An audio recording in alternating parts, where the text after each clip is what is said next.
Bom, então, vamos continuando. Então, a gente está aqui em Tomás de Aquino, já passou por dados a biografia dele.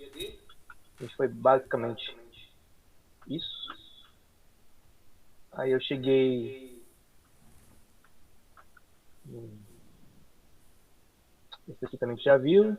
Relação à teologia já viu. Isso. Bom, então agora a gente vai entrar na ontologia do Tomás de Aquino. Bom, ontologia, né? Ontologia. Aqui, então, o Tomás de Aquino ele vai desenvolver uma teoria que é bem própria dele, né?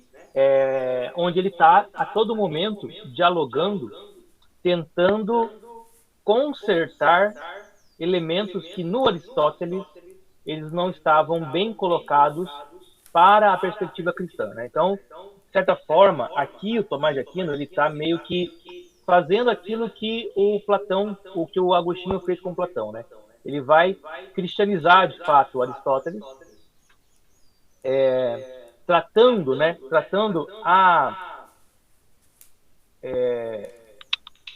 a metafísica, né? Tratando a filosofia do Aristóteles a partir da luz dos conhecimentos do cristianismo. Então vai funcionar mais ou menos assim, né? Para Tomás de Aquino, a teologia ela é uma ciência. Ela é uma ciência. Assim como a física é uma ciência, assim como a química, na verdade a alquimia na época era uma ciência, né? Assim como a astrologia era uma ciência. Então, ela é uma ciência dentre várias. Mas Tomás de Aquino vai dizer que...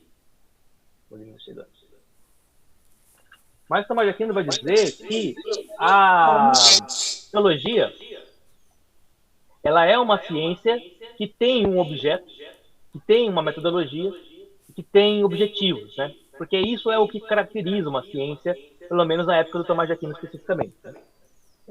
E é possível que uma ciência derive de outra, sendo assim em grau inferior. Então, por exemplo, né? A matemática é uma ciência. A matemática possui um objeto de estudo, né? Que são as quantidades. Né? A matemática possui um método de estudo, né? Que é lá o aritmética, né? Os métodos de geometria, né? Os métodos matemáticos. A matemática possui objetivo, né? Que é você concluir, né? As fórmulas e as contas matemáticas com um determinado valor que se quer exato, né? Então, objeto, objetivo e método são os três elementos que formam o que nós chamamos de ciência. A física, no entanto, ela é uma derivada da matemática. A física, ela é um tipo de matemática, mas aplicada a determinados outros objetos, né? ao mundo material. Enquanto a matemática trabalha com objetos de números, né? Ou a física trabalha com as coisas em si e transforma essas coisas em elementos numéricos, né?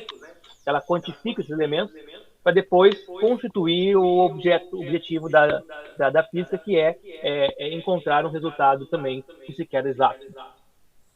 Dessa forma, então, aqui a física ela é inferior à matemática. A matemática, ela então dá pressupostos para a física. A física, ela parte de verdades já axiomáticas, já dadas, né? E dali ela vai derivando o seu conhecimento a partir daquilo que é dado como evidente. A teologia, ela seguirá algo parecido. Só que a teologia, ela não vai derivar da filosofia, né? E não vai derivar de nenhuma outra ciência. A teologia, ela será a ciência. Então, a teologia, ela vai ser um método, né? Cujo objetivo será uma compreensão de dados do objeto. E o objeto da teologia será a revelação. Então, a revelação é o objeto, a teologia é o método, e a doutrina, o dogma, né, as conclusões serão o objetivo, né, que você chegar à compreensão da revelação. Agora, a revelação, ela tem um problema. Por quê? Porque ela não é auto-evidente. Ou seja, a razão humana não consegue alcançar a revelação de forma natural, né? Tanto é que a revelação, para ela existir, ela teve que ser doada, né? Ela teve que ser exposta, né? Assim, né? O verbo divino teve que vir aqui falar com as pessoas, né? O Espírito Santo teve que vir aqui e teve que inspirar as pessoas, porque sem isso a revelação não aconteceria. Portanto, a revelação não é um dado autoevidente. Ela é um dado intencional da divindade. Uma vez que ele é um dado intencional da realidade, ela vai ter que ser... A revelação, ela torna-se um conteúdo de pressuposições, né, que não podem ser negados e questionados, né, da mesma forma que são os axiomas matemáticos. A revelação, então, ela é uma verdade axiomática, né, ela é uma verdade que não pode ser negada, porque ela foi revelada pelo próprio Deus, só que ela não está revelada de forma lógico-racional. Ela está revelada de forma histórica. Então, na tradição histórica do Antigo Testamento, na tradição histórica do Novo Testamento, na tradição histórica da vida, biografia, né, e fala de Jesus, que a revelação ela se estabelece. E agora a gente tem que pegar aqueles dados ali e temos que colocá-lo em uma certa cadeia de organização lógica, lógico-dedutivos, indutivos, né, que vão dar determinado resultado. Teologia é isso, então, né? A teologia é uma ciência da linguagem. A teologia é uma ciência que vai pegar os dados da revelação, que são linguagem, vai organizá-los de forma racional para poder fazer com que a gente saiba aquilo que a revelação quer dizer, mas que não disse claramente porque ele é dado revelado. A gente vai ver que o Tomás de Aquino ele vai meio que defender a ideia de uma teologia negativa.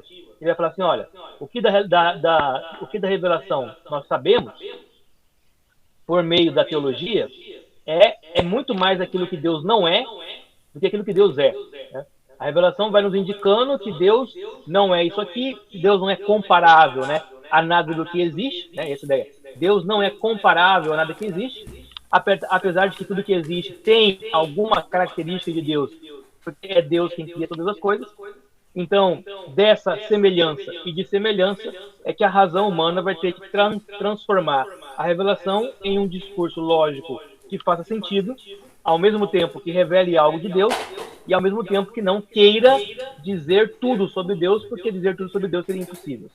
Então, teologia é ciência em sentido. Teologia é uma ciência que vai lidar com os dados da revelação. Revelação objeto, teologia é método, ciência, e o objetivo é, então, o conhecimento da revelação, quando ele é desenrolado, né, desenvolvido por meio da lógica. No que confere, então, a todo o pensamento de Tomás de Aquino, ele vai colocar a teologia como uma ciência fundamental. Por quê? Porque é a única das ciências que vai conseguir trabalhar com esta camada da realidade que nenhum filósofo antes de Cristo poderia ter trabalhado. Né? Então, Tomás de Aquino vai dizer, Tomás de Aquino vai dizer, Aristóteles é um gênio. Né? Aristóteles é um homem que tem uma capacidade intelectual incrível. Mas Aristóteles ele só conseguia falar sobre as coisas evidentes. Como a revelação não é evidente, e ela nem existia naquele momento, Aristóteles ele comete erros. Né? Erros ao não perceber, né? ao não ter o conhecimento de que a realidade como um todo é muito mais ampla do que apenas os dados que vêm por meio da experiência imediata da sensação. Então a teologia vem em primeiro lugar. Né? Vem em primeiro lugar. E a filosofia ela vai ser uma serva da teologia nesse momento, né? Servir a teologia para poder construir argumentações mais rebuscadas, mais refinadas. Agora, se a teologia ela é essa ciência das revelações, da revelação, a revelação em si não é uma ciência, né? A revelação em si é um dado da realidade. E sendo um dado da realidade, não se pode, filosoficamente, negar tais dados. Agora, como é que a filosofia se relaciona com a revelação? Porque assim, a teologia, a gente já sabe, a teologia tem esse método, e esse método é utilizado lá, né, psicologicamente, para chegar a conclusões. Mas e a filosofia? A filosofia, ela vai ter que lidar com a revelação Só que ela não pode admitir a revelação como dado pressuposto. Por quê? Porque a filosofia é um caminho intelectual, enquanto que a teologia, ela é uma ciência que lida com verdades da realidade. Da realidade, não é intelectual, né? É da realidade mesmo. Portanto, a filosofia, ela vai ter um envolvimento com a revelação muito complicado, muito complexo, né? Ao mesmo tempo em que ela tem que admitir que a revelação é verdadeira, ela não pode admitir que aquilo que é revelado por meio da fé cristã seja verdadeiro automaticamente, uma vez que isso não está dado para qualquer mente. Daí a razão pela qual Tomás de Aquino vai poder falar de Deus, pensando no Deus cristão, mas deixando margem para que qualquer outra religião que acredite em Deus possa olhar os seus argumentos e chegar na mesma conclusão. Então, Tomás de Aquino, ele não está, quando faz filosofia, ele não está falando do Deus cristão, mas está pensando nele. De maneira que, se um islâmico olha o argumento de Tomás de Aquino, ele vai substituir o Deus cristão por Alá e vai dar certo também, né? Por quê? Porque, em termos de filosofia, Tomás de Aquino está fazendo um exercício mental, né? Um exercício intelectual. Não é um exercício de fé, de crença, né? Afinal de contas, a crença, ela não é científica, né? A crença, ela é um dado do sujeito, né? Ele é um dado da subjetividade. Bom, nessa tentativa, né, de relacionar, então, dados da revelação com filosofia, o Tomás de Aquino cria um campo, né, de investigação. Ele não quer que cria, né? Mas ele desenvolve um campo de investigação que ele chama de ontologia. Ontologia é o estudo do ser, né? Estudo do ontos, né? Ontos, né? Esse ontos é o ser com S maiúsculo, né? Então, nós podemos dizer assim, nós podemos estudar a humanidade, né? Os seres humanos, né? Estudar os seres humanos, mas o ontos dos seres humanos chama-se humanidade. Ao estudar a humanidade, eu não estudo seres humanos específicos, né? Eu estudo o ser humano universal. Esse ser humano universal, ele é uma essência. Essa essência, ela se manifesta em formas diferentes, né? Em pessoas diferentes. Mas nenhuma dessas pessoas, ela é automaticamente identificada absolutamente com a essência. Essência e indivíduo, né? Essência e coisa, essência e ser específico, são coisas diferentes. Isto quando não estamos falando de Deus, né? Porque quando falamos de Deus, ser e essência é a mesma coisa. Quando falamos dos seres humanos, ser e essência são coisas diferentes. A essência é o ser com S maiúsculo, o ontos, e o ser humano é ser com S minúsculo, e aí ele dá o nome de ente. Ente, então, é de onde parte, né? Ente de onde o Tomás de Aquino parte para estudar a ontologia. A teologia sistemática, né? Se você pegar aí o Wayne Gruden, né? Se você pegar lá o Berkhoff, né? E tantos outros, né? Elas vão iniciar, geralmente, né? Nem sempre inicia assim, mas assim, quando vai falar de Deus, né? Tem um campo, né, de investigação chamado de teontologia, né? Teontologia. Que seria o estudo do ser de Deus, né? Vamos dizer assim. E essa teontologia aqui, ela não existe ainda em Tomás de Aquino, né? O Tomás de Aquino entende como o ser que é sumo ser, né? O ser que é um absolutamente ser, o ser que é um ser absoluto, né? E vai entender os outros seres como participantes do ser divino. Portanto, eu tenho um ser, e esse ser, ele me dá identidade, só que ele é inferior em grau de existência, né, ao ser divino. E eu tenho um ente. O ente é essa parte materializada que aparece em mim, né, no corpo. Mas o ente não é só matéria, porque também o ente pode ser uma memória, né? A memória de uma pessoa que existiu e que já não existe mais. Então ela não é mais material, mas ela continua sendo ente. O ente também pode ser um conceito, né? O conceito que eu crio para me referir a determinada coisa. Mas nem todo conceito é um ente, porque há conceitos que são ontos, há conceitos que são seres, e há conceitos que são apenas formas de a gente indicar alguma coisa. Então, por exemplo, quando eu falo assim, ó, os rios do Brasil, os rios do Brasil são entes. Né? Entes, né? Mas eu estou falando dos rios como um geral, ou seja, qualquer rio se encaixa na categoria rios do Brasil. Só que ele não é uma ontologia, não é um ser com S maiúsculo, é apenas uma coletivização de objetos, de coisas que existem. É uma conceituação. Eu conceituo o rio como, eu não sei como é conceituo, mas assim, veio de água com tal profundidade, com tal largura, né? Aí tem diferença de córrego, rio e tal. Mas cria um conceito, né? Esse conceito seria só um nome. Daí entraria naquela parte do nominalismo, né? Tem conceitos que a gente cria que são apenas nomes que nós damos para determinada coletividade. Agora, há conceitos que não são nomes apenas, mas são realidades que existem independente daquilo que existe como materialidade. Por exemplo, a ideia de humanidade. Né? Humanidade é uma realidade. Ela existe diferente e à parte dos seres humanos. Continuará existindo depois que os seres humanos passarem. Existiu antes dos humanos virem. E ela é, então, uma onto, não é uma ente. Né? É um ser com S maiúsculo. Não é um ser ente, né? Com ente, que é o ser com S minúsculo.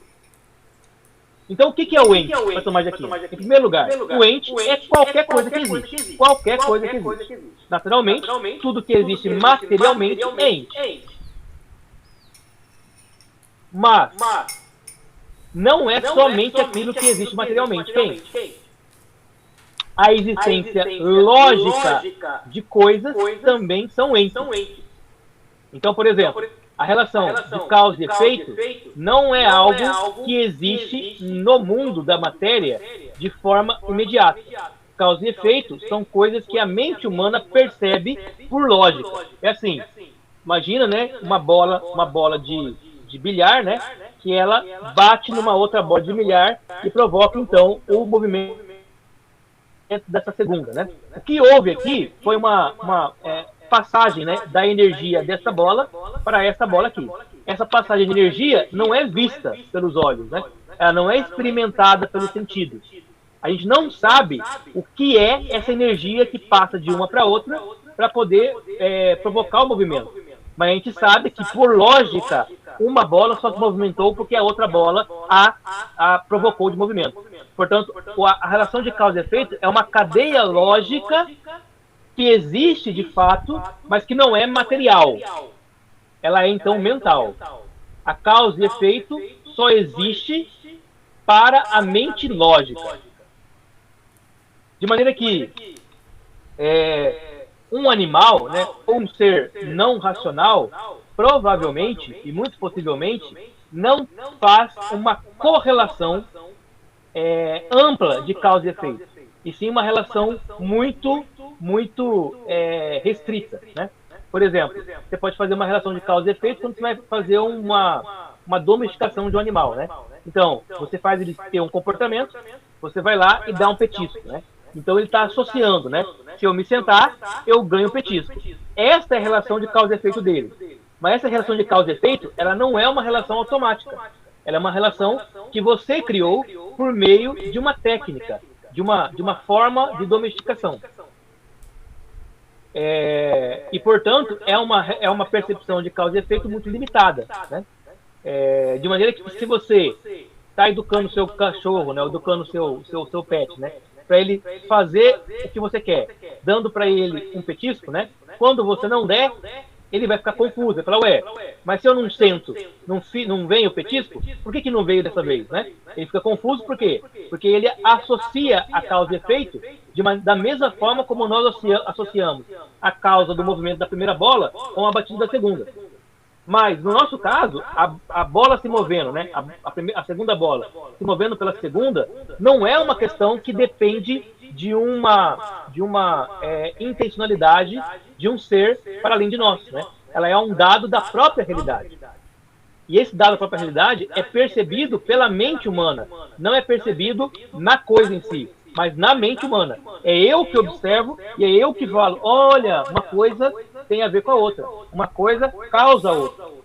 E aí você vai tendo várias formas de você demonstrar que a coisa é dessa forma.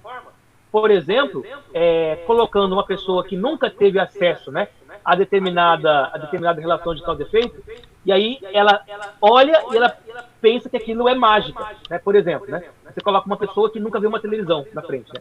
Na vida, né? E aí você vai lá e liga a televisão. A pessoa olha para a televisão e pensa, nossa, né? Aqui tem gente dentro dela, né? Ela tá sei lá, né, captando, né, as almas de pessoas que estão fora. Por quê? Porque ela não tem a cadeia lógica ainda clara na cabeça dela de como funciona o aparelho. É depois de compreender o funcionamento que ela vai criar na mente dela as relações de lógica de causa e efeito. E assim ela vai naturalizar o movimento de ligar a televisão e de ela receber imagens que não quer dizer que existam pessoas lá dentro morando, né? Então, a relação de causa e efeito não é um dado da realidade, é um dado da inteligência, é um dado do intelecto, é um dado da lógica. E é, portanto, esse dado da lógica que demonstra que há coisas que não são passíveis de serem observadas por meio dos sentidos, mas que são observadas por meio do intelecto. E, portanto, aquilo que é existência lógica é existência intelectual e, portanto, existência de fato. Então, os entes da lógica, eles existem de fato. Eles são entes, para tomar de aqui. Pode ser também a existência conceitual, como os universais, né? Então, humanidade, bondade, o amor, né? A justiça, né? São conceitos que possuem existência própria também. Também tem a existência real, que é aquela que é captada por meio dos 5 sentidos. E também pode ser uma existência extramental. E estas são as referidas àquilo que a religião e a revelação vai nos legar. Então, é toda, né, a dimensão angélica e Deus, né, com a sua realidade, né, que não depende da minha mente, não depende da lógica, não depende do conceito e não depende do real para existir. Notem bem que assim, ó, olha o que o Marquinhos está falando. Deus não é uma existência lógica. Deus, por vezes, ele até é meio ilógico, né? Ele até rompe a lógica. Por exemplo, na formulação da Trindade, né? Ele é 3 e ao mesmo tempo é 1, e matematicamente isso é impossível, né? É impossível que o 3 seja 1 matematicamente. Por meio da lógica, por exemplo, do princípio da identidade unívoca, né? Então, o 3 é sempre igual a 3, não pode ser igual a outra coisa a não ser 3. Uma vez que sendo igual a outra coisa, ele tem degradado, né, a sua própria identidade. Né? Deus, no entanto, é 3 e é igual, é 1 ao mesmo tempo, e essa identidade, que é ilógica, ela perfaz e persevera, né, como realidade que não é derivada de uma lógica humana, mas é derivada de uma existência extramental que é por base da revelação. Dessa forma, o Tomás de Aquino vai concluir, né, essa primeira categorização dizendo: nem tudo que é pensado realmente existe, né? Nem tudo que é pensado é ente. Mas não é só porque uma coisa só é pensada que ela não é ente. Tem que separar as duas coisas. Tem coisas que a gente cria na nossa mente e que, portanto, não tem nenhum aspecto de identidade. Tem coisas que a nossa mente não criou, ela somente captou. Mas ela só captou dentro dela mesma. Portanto, ela é do mundo do pensamento. Mas apesar de ser do mundo do pensamento, ela não foi uma criação do homem. Ela foi algo que foi captada pela mente de fato, né? Captada como dado da realidade. E esse algo que é captado, isto é de fato ser. Ser, então, tudo que existe. Quer exista na lógica, no conceito, na realidade, no mundo extramental. O que foge disso não é ente. O que foge disso é nome. O que foge disso é outra coisa. Bom, aí então, o Tomás de Aquino, ele vai chamar a atenção para três tipos de entes aqui, né? Então, o ente lógico, o ente conceitual e o ente real, né? O ente mental, a gente vai falar mais dele na parte da teologia. O que é, então, o ente lógico? O ente lógico é uma realidade que se expressa pelo verbo auxiliar ser, conjugado em todas as formas. Então, quando eu digo, né, a justiça ela Deus é justo, né? Não, a justiça é implacável, vamos dizer assim, né? Implacável é um predicado. Justiça é nome, né? Justiça é nominativa. E aí, no meio dela, a gente tem um verbo auxiliar, que é o verbo ser. Quando você usa o verbo ser, você indica a existência de um ser de fato. Então, o ente lógico é sempre configurado, né? Ele é sempre percebido quando ele é precedido ou ele se referencia a um nominativo. E esse nominativo deverá ter existência lógica para poder possuir predicados.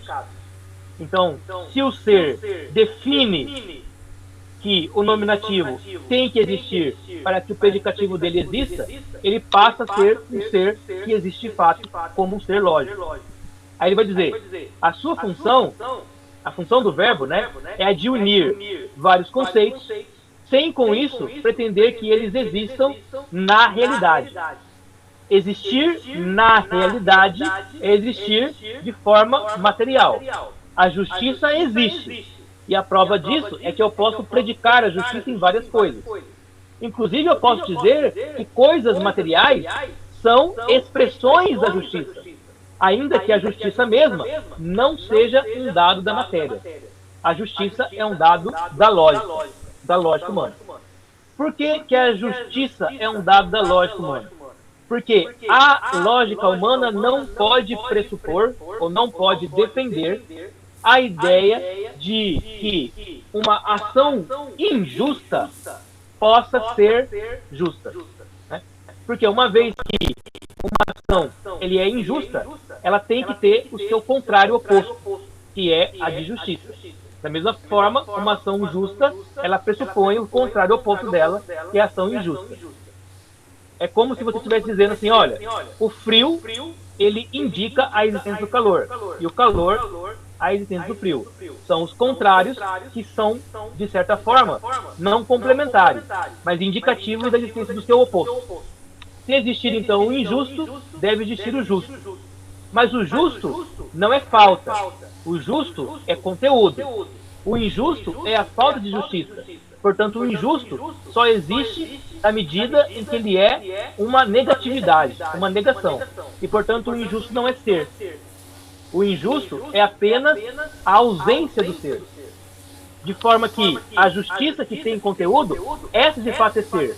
E a prova de que ela existe é de que ela pode não existir, e ao não existir, a nossa mente automaticamente cria um conceito para poder prover a sua falta, que é o conceito de justiça. Justiça, então, não existe na realidade, mas se eu olho na realidade, se eu vejo na realidade uma ação e eu considero essa ação injusta, é porque a minha mente, de alguma forma, está informando alguma coisa em mim de que a justiça deve existir em algum lugar. A mesma coisa a gente pode falar sobre qualquer coisa, sobre a bondade, né? Então, eu observo que existem ações boas, observo que algumas ações são mais boas, né? Mais boas aqui é proposital, né? São mais boas e menos boas, mais boas e menos boas. Portanto, eu tenho uma gradação de ações e eu posso, então, com isso, pensar numa ação que é puramente boa, puramente, 100% boa. Essa ação eu nunca vi, provavelmente eu nunca verei, mas ela existe como uma necessidade lógica da cadeia de ingressão e regressão, da cadeia de graus, né, das percepções da minha própria relação com as coisas que eu vejo. Então, o ente lógico, ele é esse ente que é capaz, né, de pegar o conceito de justiça, de bondade, de beleza, de qualquer coisa, né, de benignidade, associar esse conceito, né, a outros conceitos mais materiais, sem que esses conceitos que são apenas lógicos tenham que existir no mundo material. Caso contrário, nós não conseguiríamos pensar em nenhum conceito lógico. Se eles tivessem que existir na matéria, nós teríamos que apenas vê-los, né, para poder concluí-los. Mas, por lógica, nós não vemos esses conceitos, mas nós sabemos que eles existem porque eles são necessários para a compreensão da própria realidade. Tá muito difícil o que eu tô falando ou tá de boa? Não, isso aí eu já li já em São Tomás de Aquino, pra mim tá tranquilo. Tá de boa. Então, lógica é o que eu vivo sem provar que existe. Então, a bondade é ajudar os outros. Então, na minha Por exemplo, eu vejo, quando alguém não ajuda alguém, identifica que ele não foi bom. É isso. E se ele não foi bom, é porque você tem algum tipo de compreensão de algo que é bom. Porque é lógico. Porque é lógico. Uma lógica vista. Assim, ó, você nunca viu nada de bom, nada de bom. Mas você olha a realidade e fala, mas nada disso aqui é bom. Mas se você nunca viu nada de bom, você sabe que o bom existe. Você sabe que o bom existe porque, por lógica, se o mal existe, é preciso que exista o contrário. E ele desenvolve a partir da premissa que ele estabelece com a existência de Deus, né? A graduação, se você faz comparação de bom e ruim, você faz com graduação. Então Perfeito. você vai acabar para a graduação padrão e absoluta. Mas isso aí é escada ascendente, né? Ascendente, Isso. você vai pra cima, né? Ele quer partir. Oi? Pode falar, Ed. Não, já falei já. Já falou? Já. Se eu falo que o bom existe, então o mal existe. É isso que ele está falando por lógico. Você fala, não. O bom existe, o menos bom existe. O que é o mal? O mal é o não bom. O não bom. O não bom, certo? Mas o mal não tem conteúdo. Sim. O bom tem. Portanto, o mal, ele é apenas a falta do bom. Sim. Mas eu nunca vi o bom. Como é que eu sei que ele existe? Porque eu vejo o mal e eu vejo que nele falta alguma coisa. O que falta no mal? O seu oposto. Quando esse oposto chega, o mal desaparece. Por quê? Porque ele não é um conteúdo, ele é uma falta. Portanto, mentalmente, eu sei que o bom existe porque eu vejo o mal. E o mal não pode subsistir uma vez que ele não tem conteúdo. Mesmo sem nunca ter visto o bom. A minha mente não consegue negar a existência do bom. Porque o bom, ela é uma necessidade da minha mente na hora de julgar as coisas da realidade e graduá-las entre melhor e pior. Quando Deus fala eu vi que era bom, ele está falando em qual categoria, né? Bom, quando Deus, aí a gente não tem como saber, exatamente. Né? Por quê? Porque, né? Com isso. Mas assim, se o homem que viu Deus criando, vamos ler o Adão, né? O Adão viu tudo que Deus criou, né? E o Adão disse assim, é bom, né? O Adão disse, é bom. O que o Adão quer dizer? Que nesta criação eu não vejo nada de mal, nada de ruim, nada de falta. A criação olhada, né, observada, do ponto de vista de Adão, ela era para ele perfeita. Para ele perfeita. Por quê? Porque ela não tinha nenhuma variação de maldade, nenhuma variação de falta, né? Não tinha falta de nada. Isso seria um ente, né, que é o bom real, assim, né? É o bom real. Quando o Adão peca, aí ele é expulso do paraíso. E ao ser expulso do paraíso, ele deixa o mundo bom para viver no mundo mau. E como é que ele sabe que esse mundo é mau? Porque ele não tem o que tinha lá. Né? Esse mundo mau não tem o que tinha lá. E aí Adão, ele começa a pensar naquilo que ele deixou para trás, né? Daquilo que ele não pode mais ter. E ele começa então a atribuir a esse mundo aquilo que lá não tinha. Ou seja, esse mundo é mau e eu não conhecia o mal antes, porque lá onde eu morava só tinha bom. Eu só conheci o mal depois que eu saí, depois que eu fui expulso lá.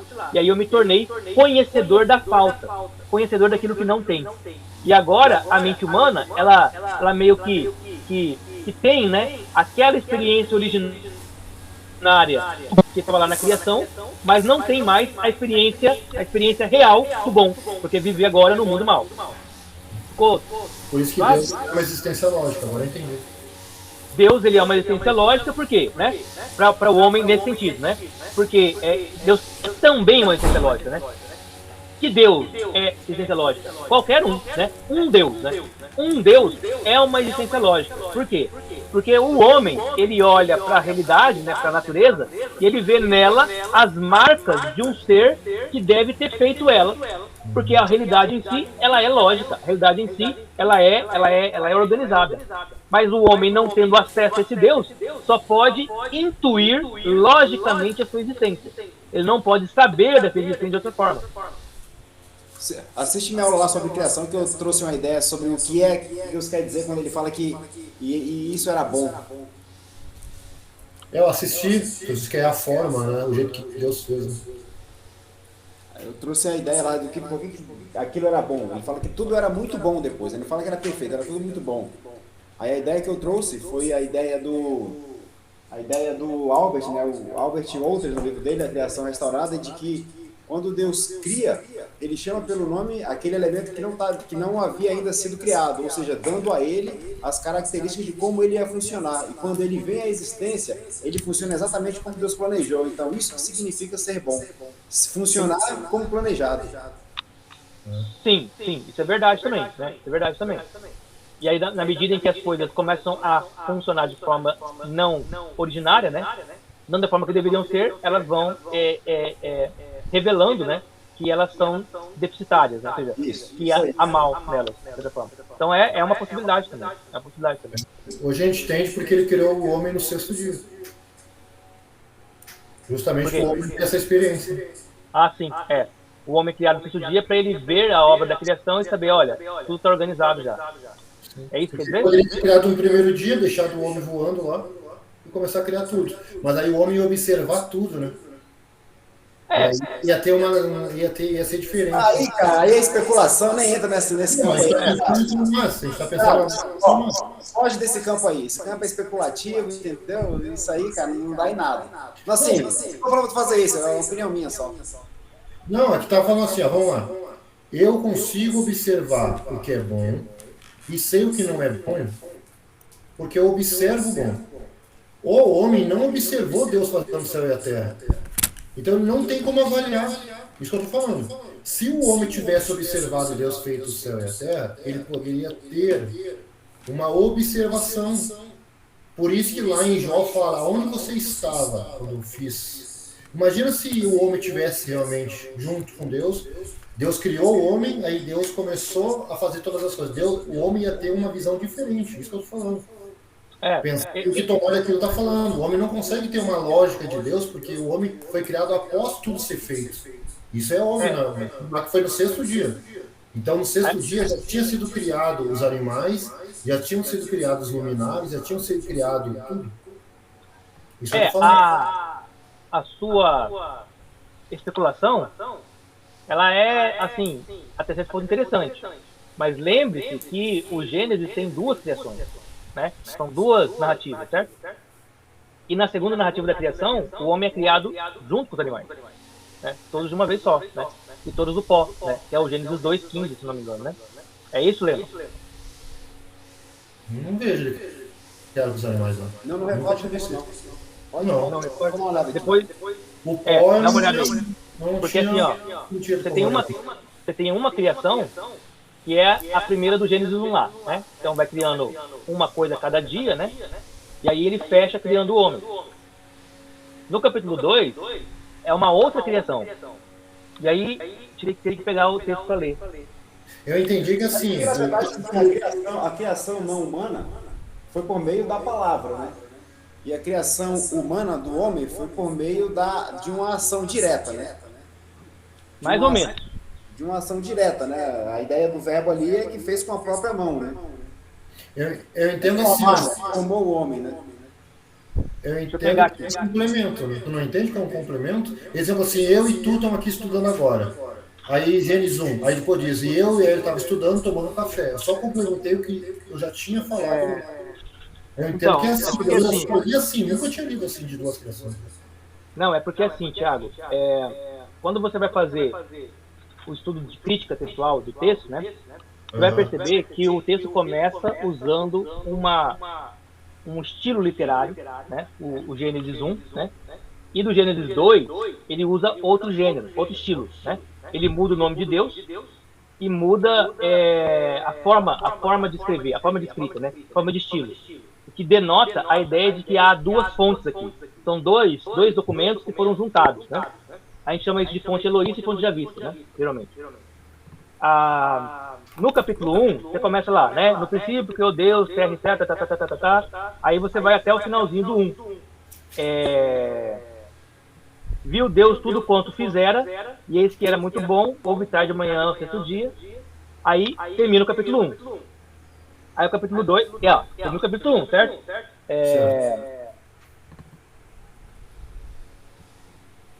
Cadê a formação e a criação do homem acontece no versículo 26 desse texto. Ó. No versículo 26. Também disse Deus, façamos o homem à nossa imagem, conforme a nossa semelhança, tem ele domínio sobre os peixes do mar, sobre as aves do céu, sobre os animais domésticos, sobre toda a terra, sobre todos os répteis que rastejam pela terra. Criou Deus, pois, o homem, à sua imagem, a imagem de Deus o criou. O homem e mulher os criou. E enchei a terra e sujeitai-a, dominai sobre os peixes do mar, sobre as aves do céu e sobre todo o animal que rasteja pela terra. Então o homem aqui, ele é criado depois de toda a criação e ele não é plasmado de barro nenhum. Não é. Tá vendo? Essa é uma narrativa da criação onde Deus cria o homem a partir da palavra também, como qualquer outro ser. Não há nenhuma diferença na criação do homem com a criação de toda a criação anteriormente. Essa fonte aqui, ela termina no final do capítulo 1. Aí no 2, ele vai começar e ele vai recontar, ó. Esta é a Gênesis, capítulo 2, versículo 4. Esta é a gênese do céu e da terra, quando foram criados, quando o Senhor Deus os criou. Você percebe que ele voltou? Sim, voltou. Ele começou, parece que, recontar lá, né?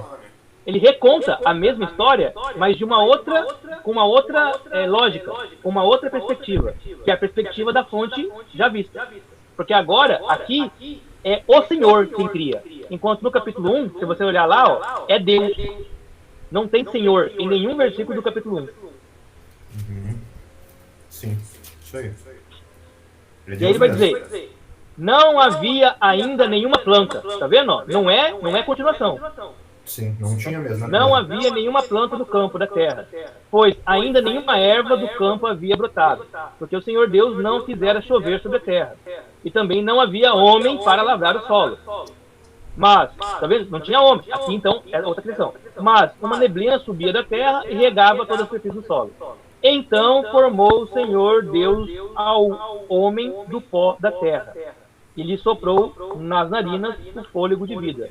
E o homem passou a ser alma vivente. E plantou o Senhor Deus um jardim no Éden, na direção do Oriente, e pôs nele o homem que havia formado. Portanto, aqui o homem é feito antes do jardim. Antes do jardim, sim. Do solo, aí ó. E do solo fez o Senhor Deus brotar toda sorte de aves agradáveis à vista e boas para alimento. E também a ave da vida, do bem e do mal, e saía do rio a regar dali os rios e tal, né? Onde que estaria o jardim 1?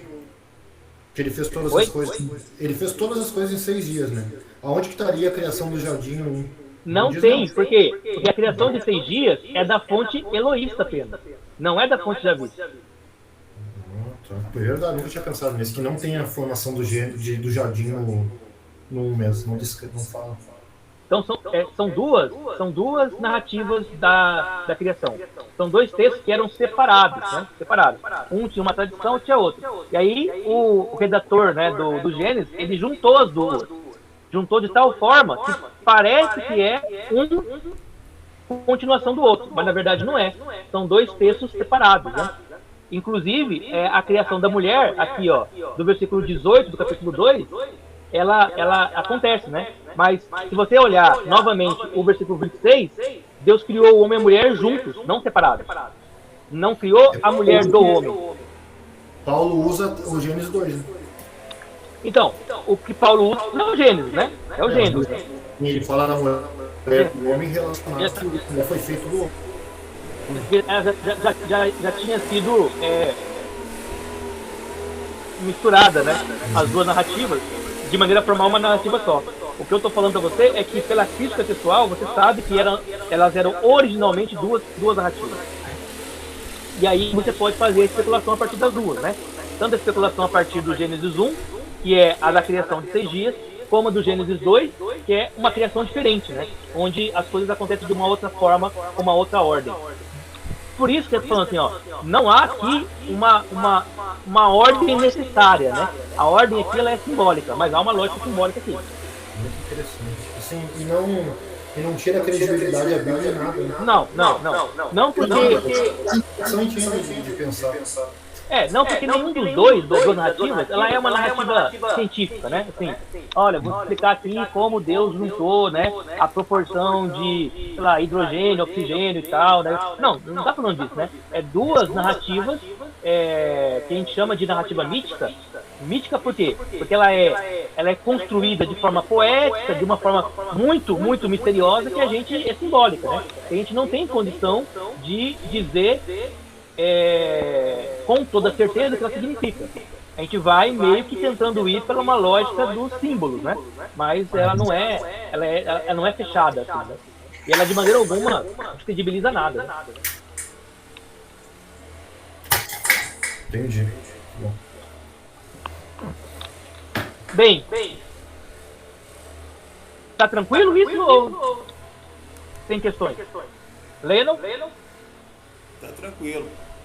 Para mim tem muitas questões por causa da teoria das fontes aí, muitas questões, mas isso aí não é ponto, não. Vamos continuar com o Tomás aí. Aí você discute da crítica textual, né? Mas enfim, né? Essa textual é uma outra questão, né? Vamos colocar assim, né? Essa é uma possibilidade da leitura do texto, né? Uma possibilidade. Né? Bom, quando dizemos que a afirmação é contrária à negação, ou a cegueira está nos olhos, falamos a verdade. Mas esse está não significa que existe a afirmação, nem que existe a cegueira. Ele vai explicar isso agora. Existem olhos privados da função normal, mas não existe a cegueira. A cegueira é o modo pelo qual o intelecto expressa o fato de que certos olhos não veem.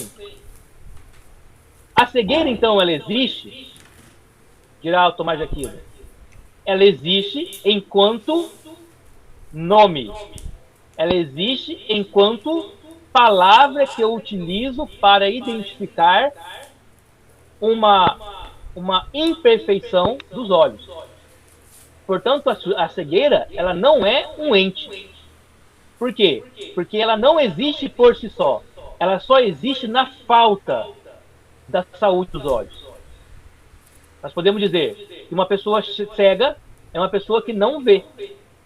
Uma pessoa que não vê, ela não tem algo. Veja bem, né? Ele fala assim, ó, essa pessoa tem cegueira, né? Esse tem aqui, ele é impróprio. Por quê? Porque a cegueira não é algo que se tem, é algo que se não tem. E sendo algo que se não tem, ela não é um ente. Ela é apenas um nome utilizado para a identificação de algo que se perdeu. O ente seria a visão. A visão é um ente. Eu tenho a visão. Mas se eu não tenho a visão, eu deixo de ter algo. E esse deixar de ter algo não significa que o algo exista. O algo que não tem exista, né? O algo que não tem, o algo que não é, ele é uma inexistência mesmo, né? Ele é um não existente. Daí a razão pela qual há coisas que a gente pode pensar, deduzir, proclamar e que não possuem existência. Ele só possui nome. Ela só possui uma existência com E minúsculo, que é uma forma da gente atribuir nome a determinadas coisas. Nem tudo que é objeto do pensamento existe no modo como é pensado. Que é uma outra coisa, né? Eu posso pensar que existe a justiça.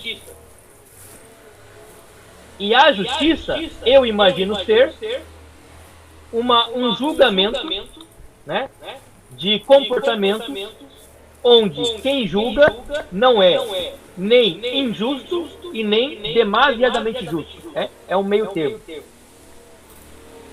De maneira que todo comportamento imoral, ou comportamento equivocado, ou pecado, se você quiser dizer assim, né? Que todo pecado, ele possui... ele deve ser condenado pela justiça. Porque se não condenar, nós temos uma impiedade e uma injustiça, né? Então todo pecado deve ser condenado, certo? De maneira que, se não há pecado, não há que ser condenado. E há pecado, tem que ser condenado.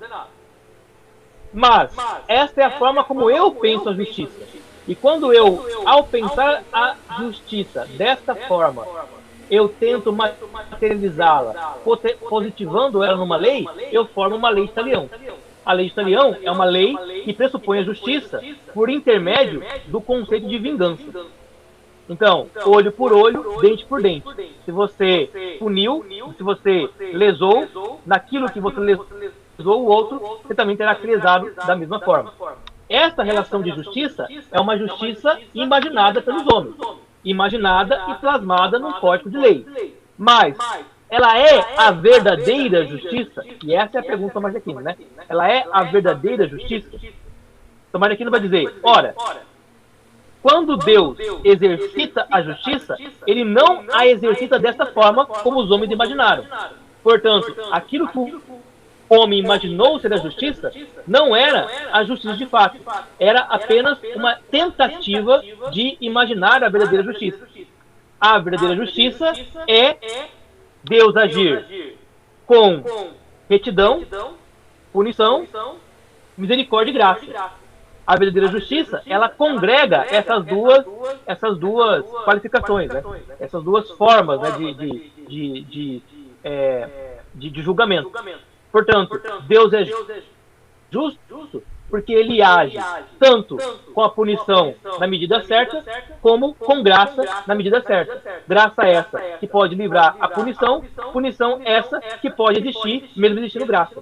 Esse é o conceito de justiça êntico, ou seja, isso é o que é a justiça. Essa é a ontologia, enquanto que a lei de talião é uma existência de uma justiça de ponto menor, né? Uma justiça de grau inferior. É uma justiça apenas imaginada no pensamento. Não é uma justiça que é derivada da realidade, que é a realidade da revelação. Portanto, é muito perigoso você fazer isso que ele vai falar agora, que é hipostatizar os conceitos, né? Transformar conceitos que não são reais em conceitos reais. Por exemplo, transformando a justiça imaginária de talião na justiça real, né? A justiça como um ser que existe de fato, né? Por quê? Porque o conceito depende muito de como é que eu e a minha limitação mental observo a realidade. Essa limitação, ela deve ser resguardada, né? Para não confundir aquilo que é conceito da minha mente com aquilo que é realidade independente da minha mente. Você pega, por exemplo, né, um justiceiro. O justiceiro imagina estar fazendo a justiça. E ele está plasmando a justiça em atos reais. Né? Ao mesmo tempo, um código de direito por exemplo, né, os direitos humanos, né, eles dizem assim, olha, não é porque o sujeito, né, provocou um crime, né, ele é responsável por um crime, que ele tem que também ser vítima de um crime também.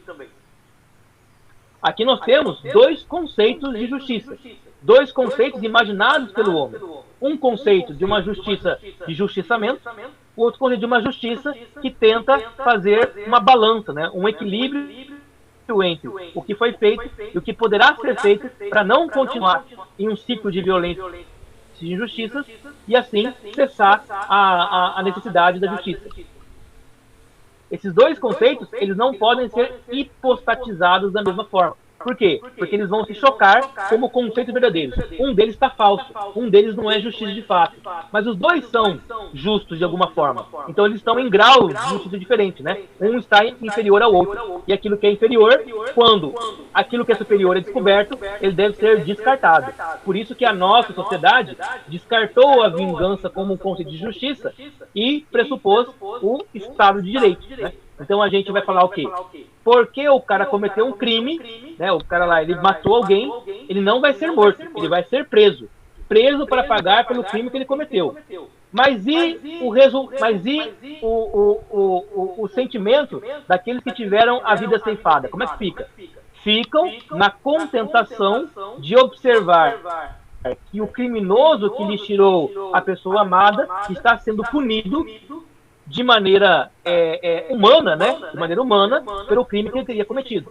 Então, aqui tem uma discussão muito implicada sobre o que é direito, o que é justiça, o que é conceito de justiça, né?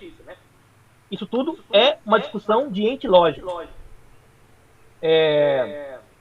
De maneira que nem tudo que a gente pensa tem correspondência com a realidade. Mas aquilo que a gente pensa e tem correspondência com a realidade, isso é ente. Aquilo que a gente pensa e não tem correspondência com a realidade, não é ente, é outra coisa, né? Ela é apenas conceito. Ela é apenas ideia vaga. Até aqui, deu para entender o que ele quer dizer com ente lógico? Beleza, de boa. Eu entendi. Tranquilo. Tá. Aí ele vai fazer um regresso aqui àquela discussão dos universais. Tomás de Aquino é um realista moderado.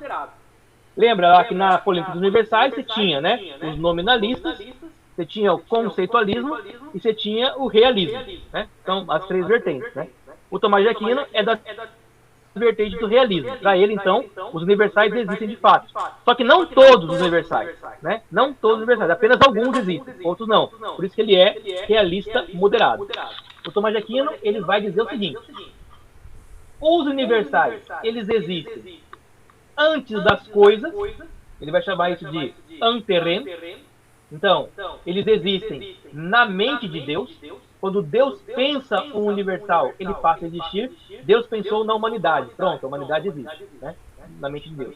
Deus pensou na Terra, no planeta, nas florestas, né? Então essas coisas existem na mente de Deus.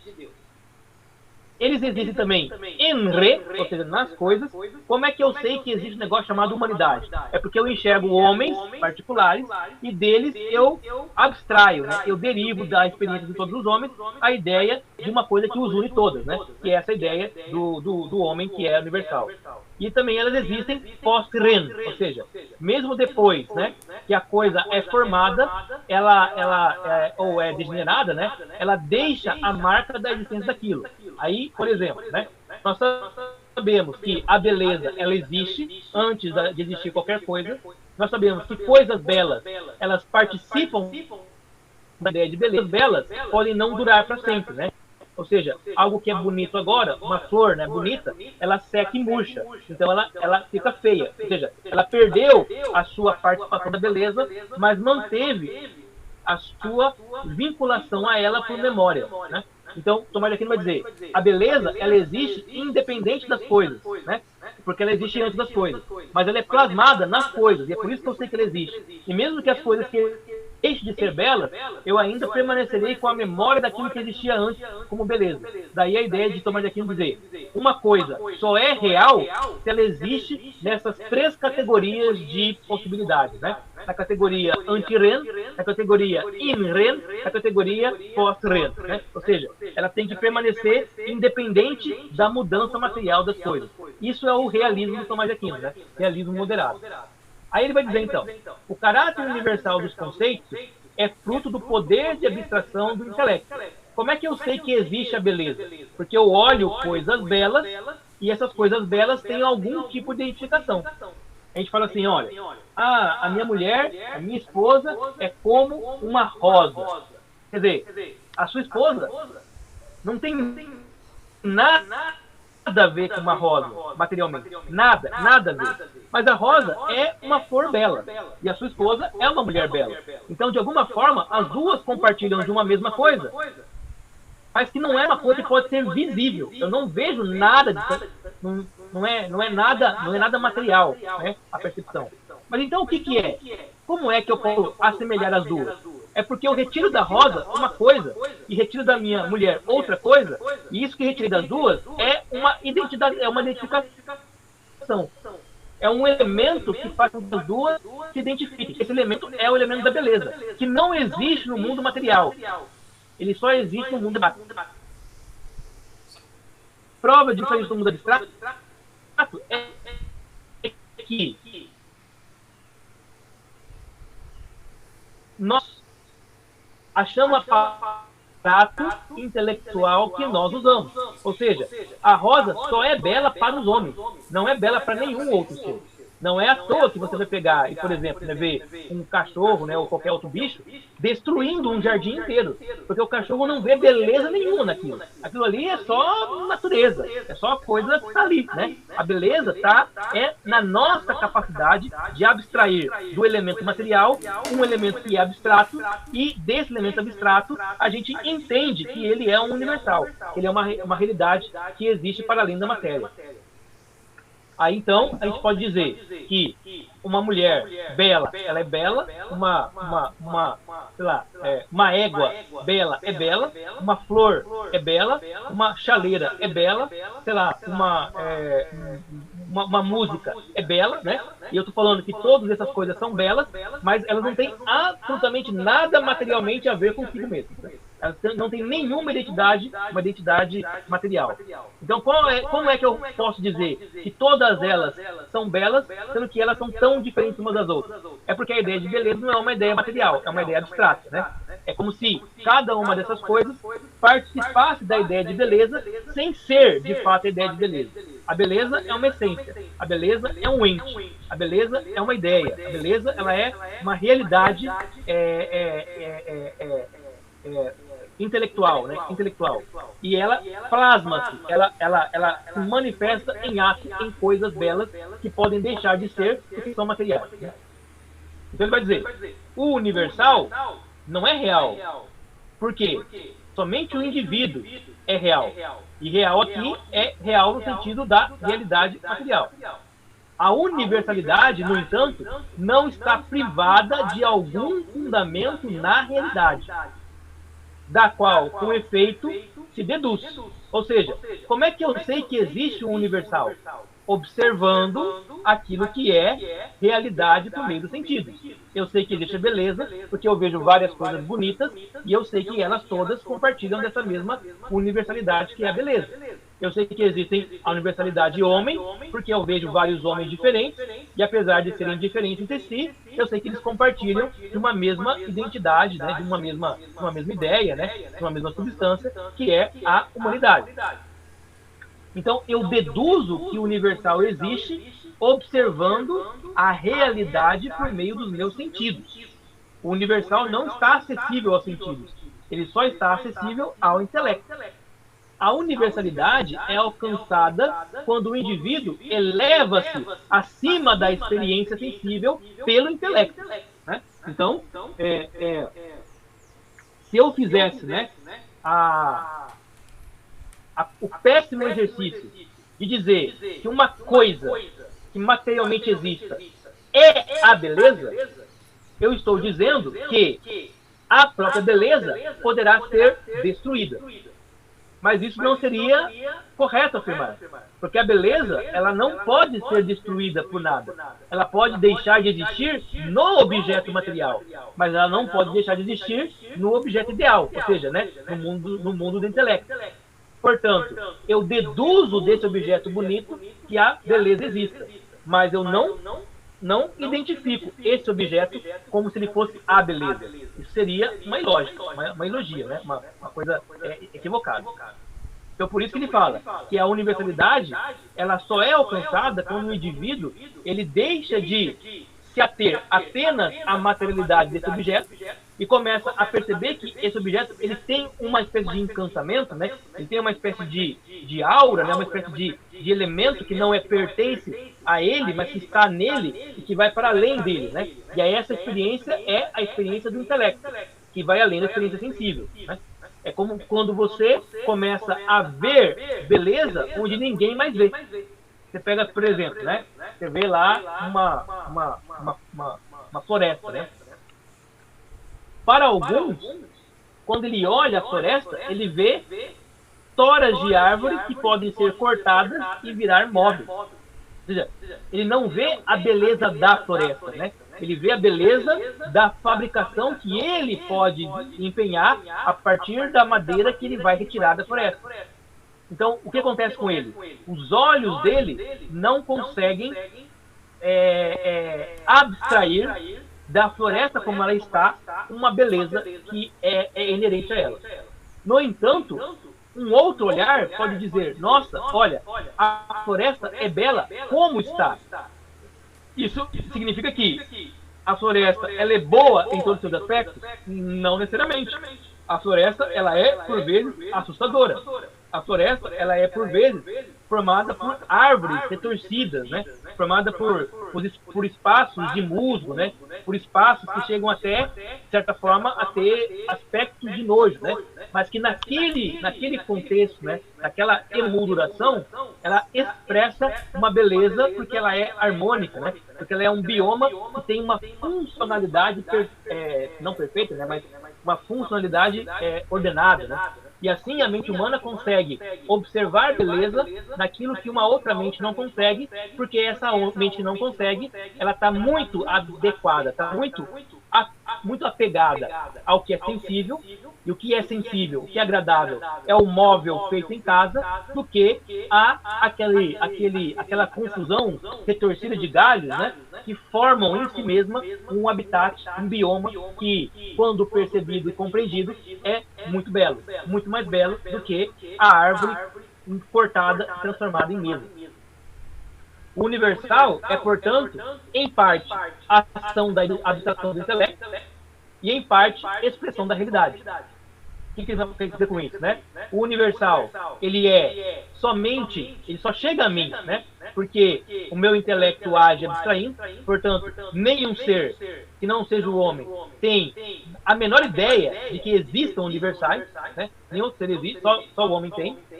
Mas esses universais não são criações da mente humana, né? Não é a criação do meu intelecto, mas é o meu intelecto captando uma realidade que não está acessível aos sentidos. Por isso, o universal é uma expressão do real, apesar de ele não ser real. Ele não é real, por quê? Porque ele não é material, ele não é pegado, palpável. Mas ele é real por quê? Porque a sua existência, ela é parte da própria realidade. Ficou claro isso? Tranquilo como um grilo. Então, beleza. Thiago tá ali, ó, frenético anotando, meu irmão. Se não ficar claro... Ele bota um toque e fala tudo oral, pô. Oi? É difícil pegar. É que eu já li, entendeu? E ler uma coisa, escutar é outra. Um complemento o outro. Tu vai ler, tu vai ler aqui. Você tá lembrando, né? É difícil. Porque assim, eu estudo muito, entendeu? Assim, eu sei que... Entendi. O exemplo da Rosa foi perfeito para mim. Porque o conceito beleza, eu pensei assim, o conceito beleza nunca vai poder ser um conceito material, porque senão ele pode ser destruído. Exato. Sempre abstrato. Eu fixei isso. Perfeito, é isso. O Fred já deu pulo aí, ó. O Fred só deixou aí a fotinha aparecendo aí, ó. Panou já. E já passou o caso. É a internet, filho. A internet que tá caída aí não aparece imagem. Que isso, cara? Mora no interior, mano? Não sei, o roteador tem hora que dá pane aqui. Aqui é interior. Mas a internet a gente que mora na fazendona. Né? Mas a cidade é bela aí. A cidade é bela, né? Veja bem, né? A cidade é bela, né? E como é que você fala, né? A cidade é bela, mas ela é perfeita? Não, mas ela é bela, né? Porque beleza e perfeição são coisas diferentes, certo? A beleza absoluta, ela é perfeita, né? A beleza absoluta é perfeita. Mas a beleza, enquanto conceito, né? Ela não é nunca perfeita, por quê? Porque nada na realidade é perfeito. certo? Mas a beleza importa, né? Segundo Scruton, diz que a beleza importa porque ela provoca emoções, ela provoca sentimentos. Mais do que isso, Lennon, a beleza importa por quê? Porque uma vez que você busca a beleza, você não se satisfaz com a imperfeição da própria realidade.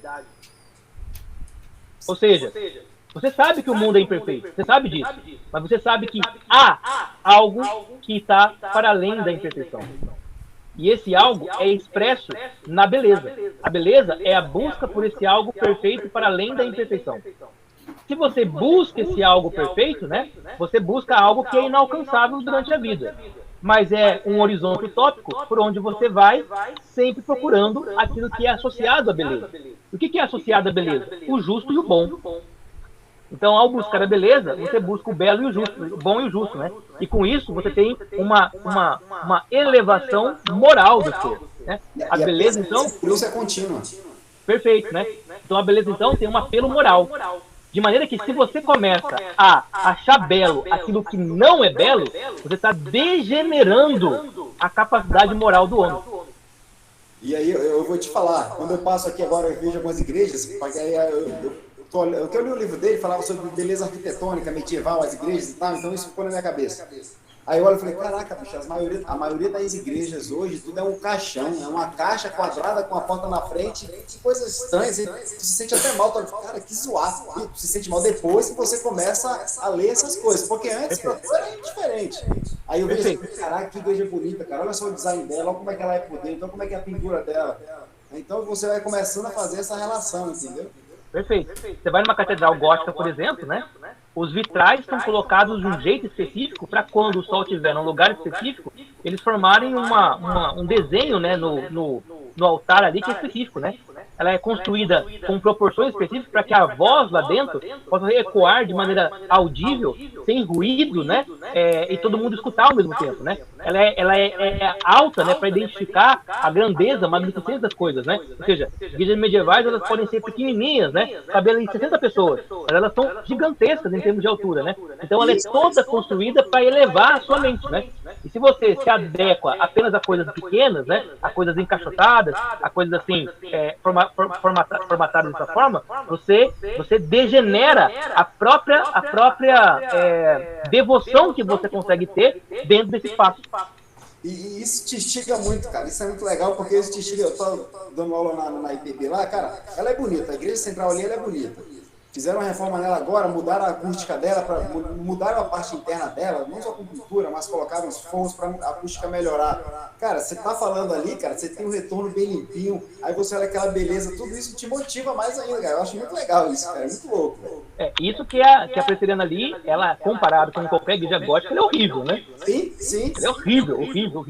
Aquele coisa então você vê, né? Mas só do fato dela ser um pouquinho melhor do que as outras, né, já te evoca e fala assim, nossa, olha, isso aqui é uma coisa que engrandece, né? E é isso mesmo, né?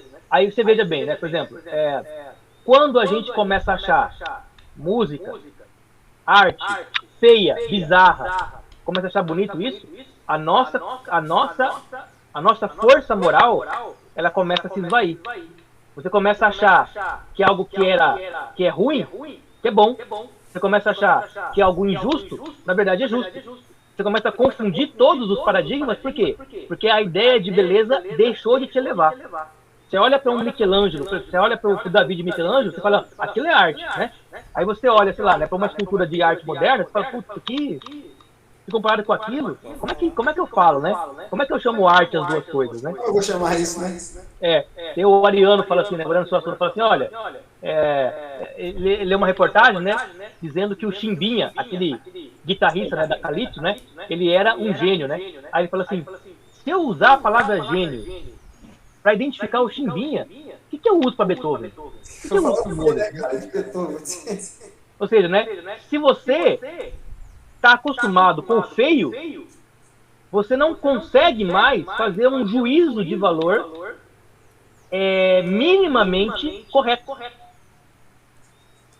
Daí a beleza perde padrão, perde tudo. Se você não tem aquele padrão absoluto, quero tomar de aqui, né? Você não vai, cara, perdeu, você não vai estar em busca mais do absoluto padrão ali de bondade, do padrão de justiça, do padrão de beleza. Você vai descambar para o outro lado, vai regredir. O Molina falou, né, que dizem que o amor é cego, né? Então, né, Molina, o amor é cego, né? Tem uma reflexão interessante sobre isso, né? Que o Platão, ele vai dizer que, na verdade, quem é cega é a paixão, né?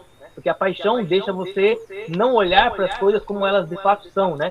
Você olha para as coisas muito emocionado, muito emotivo, né? Muito assim, apegado ao sentimento de querer possuir aquilo de qualquer forma, né? E é assim, né? Todo apaixonado, ele é meio tapado, né? Ele é meio imbecil, né? Ele é meio faz escolhas ruins, né? Você nunca pode fazer uma escolha apaixonada, né? Mas o amor, né, segundo o Platão, né, o amor é aquela postura em que você deseja algo sem precisar possuir aquele algo, né? Você deseja algo para contemplar, né? Você deseja algo para poder olhar e falar, nossa, como é bonito, né? Você não quer ter, você quer só olhar, né? Você quer só contemplar, né? E essa beleza, ela é aquilo que a gente está falando agora, né? Que eleva, então esse amor à beleza eleva, né, a nossa percepção da realidade para algo mais alto, né? Então vamos dizer assim, ó, por que as igrejas hoje têm formato de caixote, como diz lá o Leno? Porque é o formato mais fácil de você fazer um lugar para poder juntar pessoas, né? Então, ela é uma forma meio que de fazer as coisas apaixonadas, né?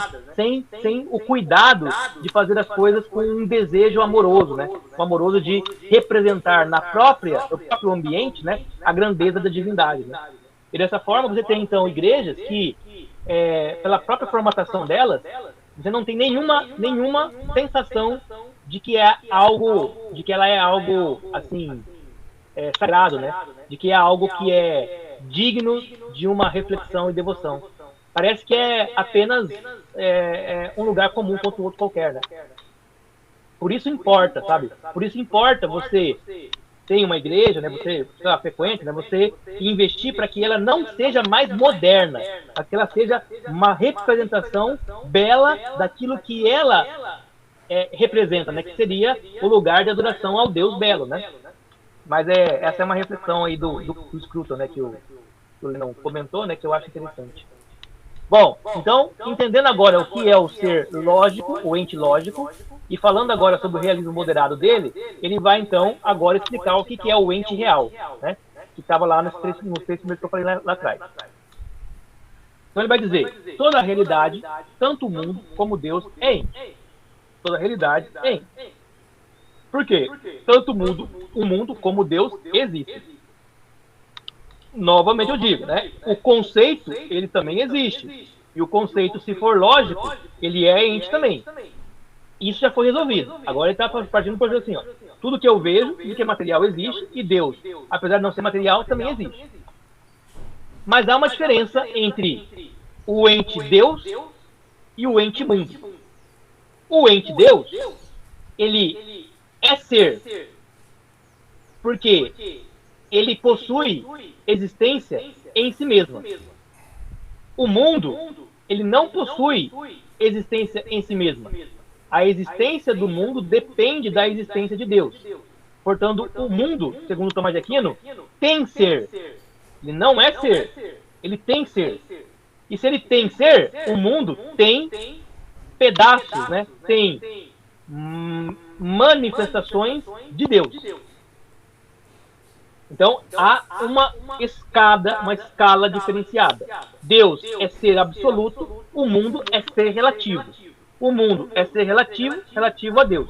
Deus é ser absoluto, porque ele não depende de nada para ser. Ele é porque ele é. Em Deus, portanto, há a identificação perfeita entre ser e essência. A essência de Deus é o ser de Deus. E o ser de Deus é a sua essência.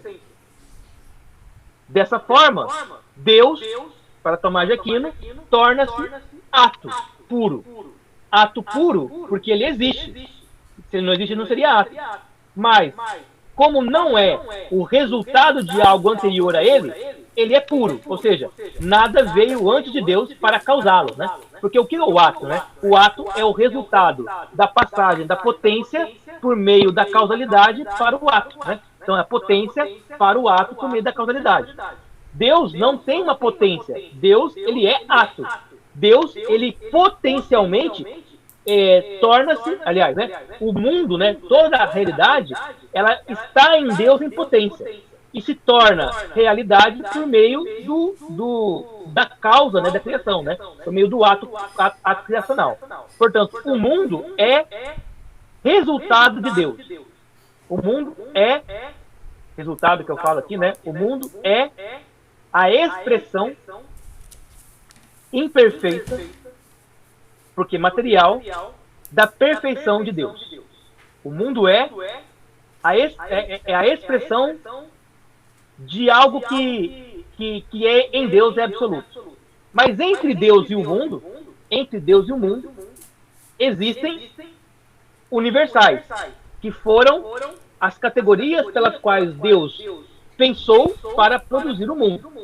Antes de Deus falar, façamos, haja luz, a luz já existia como conceito na mente divina. Esse conceito da mente divina, ele é real. Por quê? Porque ele é o resultado de um ser que não tem nenhuma irrealidade. Portanto, tudo que Deus pensa é realidade também.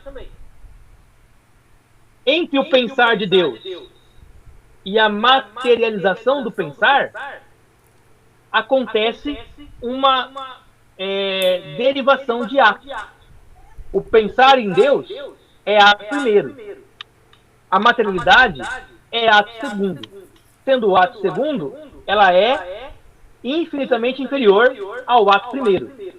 E o ato primeiro é inferior ao ato puro.